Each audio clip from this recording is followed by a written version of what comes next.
আসসালামু আলাইকুম বন্ধুরা, দেখেন আইফোন এক্স এটার ডিসপ্লে নষ্ট হয়ে গেছে। তো এটা আমি এখন ডিসপ্লেটি চেঞ্জ করব। এটা আমি মার্কেটে যে জিএক্সের ডিসপ্লেগুলো পাওয়া যায়, ওই জিএক্সের অরিজিনাল কোয়ালিটি যে ডিসপ্লেটা আছে, আমি ওটাই ডিসপ্লে লাগিয়ে নেব উইথাউট টুটং। কারণ টুটং ছাড়াই লাগাবো এটাতে। যে পুরানটা এটা কপি লাগানো ছিল, এটাতে টুটং সাপোর্ট ছিল না, সেই জন্য আমি এটাতে আর টুটং করব না। তো এই ডিসপ্লেগুলো টুটং করে লাগানোটাই বেস্ট। তো সেজন্য এখন আমি কিছু করার নাই, যেহেতু এখন আমি নতুন একটি ডিসপ্লে নিয়ে নিচ্ছি। এই যে দেখেন জিএক্সের অরিজিনাল। এটা জিএক্সের মধ্যে কয়েকটা কোয়ালিটি আছে, যদিও এই কোয়ালিটির সর্বোচ্চ ভালো।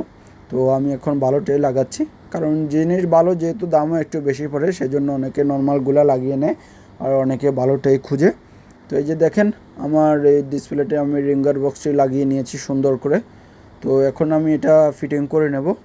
ফিটিং করে সব কিছু দেখে করে নেব, যে কানেক্টরগুলো খুব ভালো করে লাগিয়ে নিচ্ছি।